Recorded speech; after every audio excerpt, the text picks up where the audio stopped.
કચ્છમાં મતદાર યાદી સુધારણા પ્રક્રિયા દરમિયાન મોટા પાયે ગેરરીતિ થઈ હોવાનો ગંભીર આક્ષેપ કર્યો છે। ભુજમાં આયોજિત પત્રકાર પરિષદમાં કચ્છ જિલ્લા કોંગ્રેસ સમિતિના પ્રમુખ વીકે હુંબલે જણાવ્યું હતું કે હાલમાં ચાલી રહેલી મતદાર યાદી સુધારણાની પ્રક્રિયામાં ચોક્કસ રાજકીય પક્ષના પ્રેરિત વ્યક્તિઓ દ્વારા ખોટી માહિતી આપીને મતદારોના નામ કમી કરવાનું ષડયંત્ર રચવામાં આવ્યું છે। જિલ્લા ભાજપ પર આકરા પ્રહાર કરતા જણાવ્યું હતું કે કચ્છની 6 વિધાનસભા બેઠકોમાં અંદાજે 35,000થી વધુ મતદારોના નામ કમી કરવા માટે ફોર્મ નંબર 7 ખોટી રીતે ભરવામાં આવ્યા છે, જે ભારતીય સંવિધાને નાગરિકોને આપેલા મતાધિકારને છીનવી લેવાનો હીન પ્રયાસ છે। વીકે હુંબલે વધુમાં વિગતો આપતા જણાવ્યું હતું કે ભારતીય ન્યાય સંહિતાની કલમો મુજબ ખોટા દસ્તાવેજો રજૂ કરવાની છેતરપિંડી આચરવી તે ગુનો બને છે। તેથી આવા શંકાસ્પદ ફોર્મ ભરનારાઓ સામે તાત્કાલિક અસરથી એફઆઈઆર નોંધવી જોઈએ। ચૂંટણી પંચના નિયમોનો ઉલ્લેખ કરતા તેઓએ કહ્યું હતું કે કોઈ પણ મતદારનું નામ યોગ્ય પ્રક્રિયા અને સાંભળવાની તક આપ્યા વગર યાદીમાંથી કમી કરી શકાય નહીં, તેમજ નિયમ મુજબ વાંધો લેનાર વ્યક્તિ તે જ વિધાનસભા મતવિસ્તારનો હોવો જોઈએ અને તે 5થી વધુ વાંધા રજૂ કરી શકે નહીં। 17 જાન્યુઆરીના જે વ્યક્તિઓ જથ્થાબંધ વાંધા અરજીઓ આપવા આવ્યા હતા તેમને સીસીટીવી ફૂટેજ મેળવી તપાસ કરવામાં આવે તેવી માંગ કરી હતી। લોકશાહી વિરોધી કૃત્યમાં સામેલ તમામ સામે કડક ફોજદારી પગલાં લેવામાં આવે તેવી પ્રબળ માંગ કોંગ્રેસ દ્વારા કરવામાં આવી છે। આ વેળાએ લાખાજી સોઢા, પ્રવક્તા હુસેનભાઈ રાયમાં, અંજલિ ગોર વગેરે હાજર રહ્યા હતા। કે ભારતીય જનતા પાર્ટી છે એ લોકતંત્રને ખતમ કરવા માંગે છે અને અત્યારે આપણે કચ્છ જિલ્લામાં મતદાર સુધારણા કાર્યક્રમ ચાલી રહ્યો છે, જેમાં 18/1 સુધીમાં જે ડ્રાફ્ટ યાદી પ્રસિદ્ધ થઈ એની સામે તમારે વાંધા લેવા હોય, નવા નામ ઉમેરવા હોય, એ બધો કાર્યક્રમ ચાલવાનો હતો। ત્યારે ભારતીય જનતા પાર્ટી ખાસ કરીને કચ્છ ભાજપ દ્વારા લોકશાહીને ખતમ કરવા માટે કચ્છ જિલ્લામાં જુદી જુદી વિધાનસભા ક્ષેત્રમાં 25થી 30,000 વાંધાઓ જે ફોર્મ નંબર 7 ભરી અને દરેક ચૂંટણી અધિકારીને પોતાની ગાડીમાં, ભારતીય જનતા પાર્ટીની પોતાની ગાડીમાં જઈ અને ત્યાં એ આપી આવ્યા છે અને એ ચૂંટણી અધિકારી દરેક બીએલઓને આપશે। અને ભાજપે એક ટાર્ગેટ કર્યું છે કે દરેક બૂથ ઉપર 40, 50, 60 નામો ઓછામાં ઓછા કમી થવા જોઈએ। ભાજપના પ્રમુખ, જિલ્લા ભાજપના પ્રમુખ દરેક જગ્યાએ તાલુકામાં મિટિંગ કરી અને એમના કાર્યકરોને પણ સૂચના આપેલી હતી કે કોઈ પણ હિસાબે ત્યાં નામો કમી થવા જોઈએ। એના ભાગરૂપે અમને કાલે જાણવા મળ્યું, ગઈકાલની જ વાત છે, હવે માત્ર આજે છેલ્લો દિવસ છે, ગઈકાલે શનિવાર હતો, કાલે સાંજના 4 વાગ્યાની આજુબાજુમાં દરેક ભાજપના કાર્યાલયમાં, કચ્છ ભાજપના કાર્યાલયમાંથી ગાડીઓમાં મૂકીને દરેક ચૂંટણી અધિકારીને ત્યાં બ્લોકમાં 7 નંબરના ફોર્મ રજૂ કરી આવ્યા કે આ નામો ખોટા છે અને એ નામો જે કમી કરવા માટેની જે 7 નંબરનું ફોર્મ ભર્યું છે, 7 નંબરના ફોર્મથી વાંધો લેનારે એ નામ કમી કરવા માટેની માંગણી કરતા હોય છે। ત્યારે એમાં અમે જોયું, અમને દેખાણું કે 90% એવા લોકો છે કે એક જ સમાજને ટાર્ગેટ કર્યું છે અને ખાસ કરીને દરેક ગામોમાં મુસ્લિમ જ્યાં દેખાણા ત્યાં એને ટાર્ગેટ કર્યું છે। અને આ બધી જે ફોર્મ નંબર 7 છે એ પ્રદેશ કાર્યાલયમાંથી ભરાઈ અને જિલ્લા કાર્યાલય, ભાજપના કાર્યાલય સુધી આવેલા અને જિલ્લા ભાજપ કાર્યાલય દરેક ચૂંટણી અધિકારીને આપ્યા। આ ખૂબ ગંભીર બાબત છે, કારણ કે લોકશાહીમાં દરેકને એકમત આપવાનો અધિકાર છે। કોઈનું તમે નામ કેવી રીતે કમી કરી શકો? અને માણસો હયાત છે। મને મારા વિસ્તારમાંથી મારા પોતાના ગામમાં, ભીમાસર ગામમાં મેં 39 નામ જે કમી કરવા માટેની અરજી આવી છે એમાં 34 નામ મુસ્લિમોનો છે, જે અત્યારે મારા ગામના જ છે, એના વડીલો પારજી અહીંયા રહે છે, એના નામો તમે કેમ કમી કરી શકો? આ તો મેં તમને દાખલો આપ્યો, બાકી દલિત છે, કોલી છે, ભીલ છે, જે સમાજ છે, કોંગ્રેસ કરી મતદારોને ગોતી અને ટાર્ગેટ કરવામાં આવે છે કે કોઈ પણ હિસાબે આ નામો કમી થવા જોઈએ। અને એવા 25થી 30,000 વાંધાઓ કચ્છમાં જુદા જુદા આપણા એઆરઓ કણે એમને રજૂ કરેલા છે, જેની સામે અમને સખત વાંધો છે। અમે રાજ્ય ચૂંટણી પંચને આજે ગંભીરતાથી પત્ર લખ્યો છે, એક પણ સાચું નામ કમી ન થવું જોઈએ, એક પણ। દરેક મતદારને મતદાનનો અધિકાર છે। જિલ્લા ચૂંટણી અધિકારીને પણ અમે ફરિયાદ કરી છે। પહેલી વાત તો એ છે કે જે એના નિયમ છે ચૂંટણીના પંચના, એના મુજબ કોઈ પણ બ્લોકમાં વાંધો ન લઈ શકે। એક કોઈ વાંધો લેવો હોય તો વધારે વધારે 5 નામો સામે વાંધો લઈ શકો, પણ આ તો હજારો નામના ફોર્મ ભરી અને તમે ડેપ્યુટી કલેક્ટર કે મામલતદાર કચેરીમાં કેવી રીતે પહોંચાડ્યા? એના અમે સીસીટીવી ફૂટેજ માગીએ છીએ, કોણ આપવા આવ્યું હતું, અને કાયદાની જોગવાઈ મુજબ કોઈ પણ ખોટી માહિતી આપે તો એને 1 વર્ષ સુધીની જેલની સજા છે, દંડની સજા છે। જેથી અમે રાજ્ય ચૂંટણી પંચને આજે ફરિયાદ કરતો પત્ર લખ્યો છે કે જેમને પણ ખોટું કર્યું હોય એના સીસીટીવી તમે ફૂટેજ મંગાવો કોણ આપવા આવ્યું હતું અને આવા જે લોકો આપવા આવ્યા છે એની સામે ફોજદારી ફરિયાદ થવી જોઈએ. મારું નામ એવી રીતે ખોટી રીતે કોઈ ફરિયાદ કરે કે આનું નામ કાઢી મૂકો તો એની સામે ફોજદારી થઈ શકે. તો એક એક જે લોકો છે જવાબદાર એની સામે જિલ્લા ચૂંટણી અધિકારી ફરિયાદ નોંધાવે અને અમે દરેક જિલ્લા ચૂંટણી અધિકારી હોય કે તમારે આરઓ હોય કે એઆરઓ હોય દરેકને ગંભીરતાથી અમે ચેતવણી આપવા માંગીએ છીએ કે એક પણ નામ જો કમી થશે સાચું નામ તો તમારી જવાબદારી રહેશે. તાજેતરમાં કચ્છ સહિત રાજ્યમાં ચૂંટણી તંત્ર દ્વારા હાથ ધરવામાં આવેલ મતદાર યાદી ખાસ સઘન સુધારણા ઝુંબેશ હાથ ધરાઈ હતી, જે અંતર્ગત ભુજ તાલુકામાં 13,000 જેટલા મતદારોના નામ દૂર કરાતા ચૂંટણી પંચની કામગીરી સામે ગંભીર સવાલો ઉભા થયા છે. ભુજ તાલુકામાં મતદાર યાદી સુધારણા પ્રક્રિયા દરમિયાન મોટા પાયે મતદારોના નામ કમી કરવામાં આવ્યા છે. સ્થાનિકો અને સામાજિક આગેવાનોમાં ભારે રોષ જોવા મળી રહ્યો છે. આ અંગે આજે મોટી સંખ્યામાં લોકોએ એકઠા થઈને મામલતદાર કચેરી ખાતે આવેદનપત્ર પાઠવી પોતાની રજૂઆત કરી હતી. સામાજિક આગેવાન રફીકભાઈ મારાના જણાવ્યા અનુસાર માત્ર ભુજ તાલુકામાં જ અંદાજે 13,000 જેટલા મતદારોના નામ મતદાર યાદીમાંથી દૂર કરી દેવામાં આવ્યા છે. આ પ્રક્રિયામાં એવા લોકોના પણ નામ કાઢી નાખવામાં આવ્યા છે જેઓ વર્ષોથી તે જ વિસ્તારમાં સ્થાયી છે અને અગાઉ અનેક વખત મતદાન કરી ચૂક્યા છે.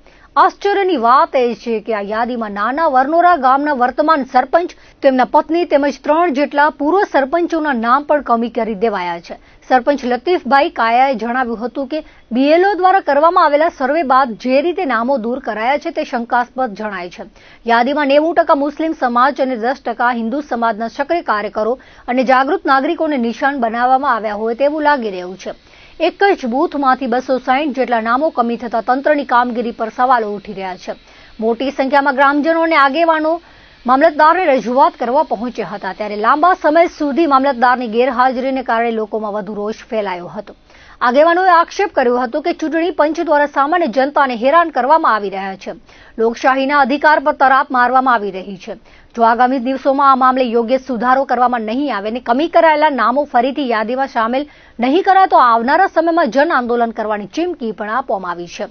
આ વેળાએ ભુજ તાલુકાના જુદા જુદા ગામોમાંથી અરજદારો મોટી સંખ્યામાં હાજર રહ્યા હતા. રજૂઆત એસઆઈઆર સામે, ચૂંટણી પંચ સામે, જે કચ્છની અંદર આખી ગુજરાતની વાત પર કચ્છની વાત કરું તો કચ્છમાં પણ ખાસ ભુજ, એમાં ભુજ તાલુકાની જો વાત કરીએ, ભુજ તાલુકામાં 13,000 મતદારો કમી કરવામાં આવ્યા. કમી કેવી રીતે? એ લોકો નોટિસ આપવામાં આવી છે કે એ લોકોના નામ તમે નોટિસ આપી છે કે ભાઈ તમારા અહીંયા તમે રહેવાસી નથી, તમે એના આધાર પુરાવો. ભાઈ નવાઈ ત્યારે લાગે, આટલા નામ તમે કમી કરો છો, બીએલઓ જો સર્વે કરી જાય છે એના પછી કમી કરો છો. મારે એ નવાઈ લાગે ગામનો સરપંચ જે છે એ સરપંચ એની ઘરોળીનું નામ નીકળવામાં આવે, 3 પૂર્વ સરપંચ એનું નામ કમી કરવામાં આવે. એટલે આ કયું છે? આ કઈ એસઆઈઆર છે? એક જ એજન્ડો ચાલી રહ્યું છે. એવું નથી કે ફક્ત એક સમાજને ટાર્ગેટ, એવું નથી. 90% મુસ્લિમ સમાજ, 10% હિન્દુ સમાજના પણ કાઢી નાખવા પડે. કેવા જે એક્ટિવિસ્ટ વ્યક્તિઓ છે એ લોકોને પણ કાઢી નાખવામાં આવે. આ ફક્ત એક માણસોને, લોકોને હેરાન કરવાનો પ્રયાસ છે. એક બૂથમાંથી 1,000ના બૂથમાંથી 260 જણા એક જ બૂથમાંથી કાઢી નાખવામાં આવતો. આ કેટલું યોગ્ય છે? આજે મામલતદારશ્રી પાસે રજૂઆત કરાયા છે. મામલતદાર કહે છે કે ભાઈ આ ગામ મારામાં નથી આવતા, આ ગામ મારામાં આવે છે. ભલે ઠીક છે, આપણા ગામમાં ઢોરી આવે છે, સુમરાસર આવે છે, કુનરી આવે છે, દ્રંગ આવે છે. એ ગામમાંથી કેટલા નામ નીકળ્યા છે? એના રહેવાસીઓ પણ આવ્યા છે, એ લોકોના નીકળી ગયા છે નામ. એટલે ફક્ત એજન્ડો લોકોને હેરાન કરવાનો, પબ્લિકને હેરાન કરવાનો આ એક એજન્ડો ચાલી રહ્યો છે. ફક્ત કેમ માણસો હેરાન થાય? આજે આ લોકો, ગામના લોકો વચ્ચે સવારથી હેરાન છે. આજે મામલતદારશ્રી આવ્યા નથી. આજે 2-2.5 કલાકથી રાહ જોઈ બેઠા છે. કેમ કે એ લોકોને શું છે કે આવશું તો જવાબ દેવું પડે. જવાબ દેવો તો એ લોકોને જે છે એ પ્રમાણે ચૂંટણી પંચ સામે રાહુલ ગાંધીએ જયારે અવાજ ઉપાડ્યો ત્યારે પણ કીધું, હજી કહીએ છીએ કે આ ચૂંટણી પંચ ચોર છે. કેમ કે આ લોકોને હેરાન કરવાનો પ્રયાસ કરી રહ્યો છે. એના બાબતે અમે આજે રજૂઆત કરવા આવ્યા છીએ મામલતદારશ્રીને. અને આગામી દિવસમાં જો સુધારો નહીં થાય તો આંદોલન રૂપે અમે મોટી પાયે પણ આંદોલન કરીને રજૂઆત કરશું. સરપંચ છું, નાના વનારાનું સરપંચ છું. આપણું નામ કાઢી નાખ્યું છે ચૂંટણીમાંથી. આપણે 45 વારે ત્યાં આપણે ચૂંટણી કરી છે. હીરા મારા દફતર એ કાઢી નાખ્યા છે. આપણું નામ કાઢી છે. 2 માણસને કાઢી છડ્યા છે. પાછું ઉચ્ચ સરપંચ છે એના પણ નામ નીકળી ગયા છે. માજી સરપંચ છે એના પણ નામ નીકળી ગયા છે.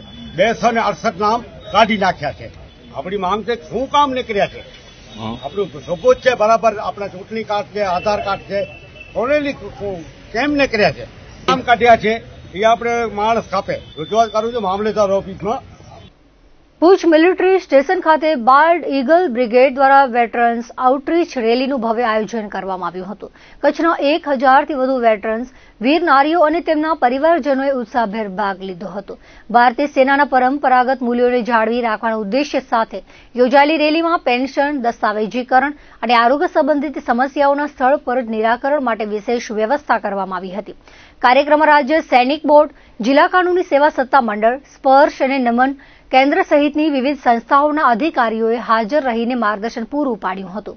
રેલી દરમિયાન વેટરન્સ અને તેમના આશ્રિતોને વિવિધ સરકારી કલ્યાણકારી યોજનાઓથી માહિતગાર કરવામાં આવ્યા હતા. સાથે જ સાયબર ગુનાઓ અને ઓનલાઈન ઠગાઈ સામે જાગૃતિ લાવવા માટે નિષ્ણાતો દ્વારા વ્યાખ્યાનો આપવામાં આવ્યા હતા. આરોગ્યની સુખાકારી માટે ફિલ્ડ હોસ્પિટલ અને મિલિટરી હોસ્પિટલના સહયોગથી એક બહુ વિશેષતા તબીબી શિબિરનું પણ આયોજન કરવામાં આવ્યું હતું, જેમાં નિષ્ણાત તબીબો દ્વારા તપાસ કરી જરૂરી તબીબી સાધનો અને સહાયનું વિતરણ કરવામાં આવ્યું હતું. આ પ્રસંગે વિવિધ ક્ષેત્રોમાં સિદ્ધિ મેળવનાર વેટરન્સના બાળકોને પણ સન્માનિત કરી પ્રોત્સાહિત કરવામાં આવ્યા હતા. બાલ્ડ ઈગલ બ્રિગેડના કમાન્ડરે સભાને સંબોધતા રાષ્ટ્રકાજે આપેલા સર્વોચ્ચ બલિદાન બદલ વીર નારીઓ અને વેટરન્સ પ્રત્યે કૃતજ્ઞતા વ્યક્ત કરી હતી. તેમના કલ્યાણ માટે સેનાની અવિરત પ્રતિબદ્ધતા દોહરાવી હતી. કાર્યક્રમના અંતે લાંબા સમયથી અટકેલા પેન્શન અને કલ્યાણકારી પ્રશ્નોના સુખદ નિરાકરણ બદલ લાભાર્થીઓએ સૈન્યના પ્રયાસોની સરાહના કરી કમાન્ડરનું સન્માન કર્યું હતું. આ રેલી સૈન્ય અને વેટરન્સ વચ્ચેના અતૂટ જોડાણનું પ્રતીક બની રહી હતી. કચ્છના પ્રભારી મંત્રી તરીકે જવાબદારી મળ્યા બાદ કચ્છ પ્રભારી મંત્રી કાંતિભાઈ અમૃતિયાએ જિલ્લા ભાજપ કાર્યાલયની શુભેચ્છા મુલાકાત લીધી હતી, જે બદલ ભાજપ દ્વારા તેમનું ભવ્ય સ્વાગત કરવામાં આવ્યું હતું. પ્રભારી મંત્રી કાંતિભાઈ અમૃતિયાએ મુલાકાત દરમિયાન આગેવાનો અને કાર્યકરો સાથે મળી શુભેચ્છાઓની આપ-લે કરી હતી. આગામી દિવસોમાં સૌ સાથે મળી કચ્છને વિકાસની નવી ઊંચાઈએ લઈ જવા આહ્વાન કર્યું હતું. ખૂટતી તમામ કડીઓ જોડવામાં આવશે તેવો વિશ્વાસ વ્યક્ત કર્યો હતો. કચ્છ કમલમ ખાતે યોજાયેલા સમારોહમાં જિલ્લા ભાજપ અધ્યક્ષ દેવજીભાઈએ પ્રભારી મંત્રીનું સ્વાગત અભિવાદન કરી આપણા જ સંસદીય ક્ષેત્રના ધારાસભ્ય પ્રભારી મંત્રી તરીકે મળવા બદલ વિશેષ આનંદ વ્યક્ત કર્યો હતો. તેમણે પણ આગામી દિવસોમાં ચોક્કસપણે પ્રભારી મંત્રીના માર્ગદર્શન મેળવી વિકાસ માટેના મુદ્દાઓ પર વિશેષ ચર્ચાઓ કરી હતી. કચ્છનો વધુને વધુ વિકાસ થાય તેવા તમામ કાર્યોમાં જિલ્લા ભાજપ સંગઠન સરકાર સાથે સંકલન સાધી કાર્ય કરશે તેવી ખાતરી આપી હતી. ધારાસભ્ય કેશુભાઈ પટેલે પણ પ્રભારી મંત્રીનું સ્વાગત કરી કચ્છના પ્રાણ પ્રશ્નોને પ્રભારી મંત્રીના માધ્યમ અને સાથથી ઝડપી નિવેડો લાવવામાં આવશે તેવું જણાવ્યું હતું. કચ્છમાં વર્ષોથી અમારા નાતો હોય 1985થી રાજકીય રીતે જૂના જે બધા અમારા આગેવાનો હોય એટલે કચ્છ ને મોરબી એક છે, ધંધાની રીતે બધી રીતે. અને કચ્છના પ્રભારી તરીકે અધિકારી સાથે મિટિંગ કરવાનો પેલો મોકો મળ્યો. 3 મહિના હું આવી નહોતો શક્યો, પણ આજે મને અતિ આનંદ થયો કે ભાઈશ્રીનો કાર્યક્રમ અહીંયા 3 દી અમારા ગુરુ હોય એમના દર્શન કર્યા. સવારમાં મિટિંગ કલેક્ટર ઓફિસે લીધી, જિલ્લા પંચાયત લીધી, કાર્યકર્તાને બધાને મળ્યા અને અતિ આનંદ છે. કચ્છને વિકાસમાં જે છે એથી કેમ વેગ મળે, નવા નવા યાત્રાધામ, બીજા કોઈ પાણીના પ્રશ્નો હોય કે રોડના પ્રશ્નો હોય કે બ્રિજના પ્રશ્નો હોય, સ્કૂલના પ્રશ્નો, એ પ્રશ્ન જલ્દી કેમ થાય એના માટે આજે રિવ્યુ મિટિંગ લઈ અને અમારા મંત્રી શ્રી ત્રિકમભાઈ પ્રમુખ ધારાસભ્ય સાથે રહી અને સારી રીતે એવી અધિકારી સાથે મિટિંગ લઈ અને ઝડપી કામ થાય 3 મહિનામાં એવું આખું એક આયોજન કર્યું. કચ્છ કમલમ કાર્યાલય ખાતે અમારા પ્રભારી મંત્રી શ્રી કાંતિભાઈ અમૃતિયા આજે અત્રે પધાર્યા છે ત્યારે સૌ કાર્યકર્તાઓમાં આનંદ છે. આજે પ્રથમ વખત જ્યારે કચ્છમાં પ્રભારી તરીકે જવાબદારી મળ્યા પછી પહેલી વખત આવ્યા છે ત્યારે ધોરડોમાં પણ એ ભાઈશ્રીના દર્શનમાં ગયા હતા સવારે. ત્યાર પછી અલગ અલગ મિટિંગો, સંકલનની મિટિંગ, જિલ્લા પંચાયતમાં મિટિંગ, ત્યારબાદ સ્વામિનારાયણ મંદિરે દર્શન કરીને સંતોના આશીર્વાદ લીધા. ત્યારબાદ અત્યારે કાર્યાલય સૌ કાર્યકર્તાને મળ્યા છે. સૌ કાર્યકર્તાઓને એમણે ખાતરી પણ આપી છે કે જે પ્રશ્નો હશે એની બાબતમાં ખાસ કરીને સરકાર સાથે સંકલન સાધીને ક્યાંય પણ કચ્છના પ્રશ્નોમાં વચ્ચે આપણે સંકલન કરીને કરવું હશે તો એમાં એમને પોતાને ખૂબ એક જાહેર જીવનનું રાજકીય અનુભવ હોવાને કારણે કચ્છ માટે એક આનંદની વાત છે કે આવા અનુભવી એ પ્રભારી મંત્રી જ્યારે મળ્યા છે ત્યારે સૌ કાર્યકર્તાઓએ અત્રે સન્માન કર્યું છે. અમને પણ ખૂબ આનંદ છે, અત્રે કાર્યકર્તાઓને પણ આનંદ છે. દર્શક મિત્રો, આ હતા અત્યાર સુધીના કચ્છ ઉદય ટીવી સમાચાર. ફરી મળીશું નવા સમાચારો સાથે, નવી અપડેટ સાથે. ત્યાં સુધી મને રજા આપશો. નમસ્કાર.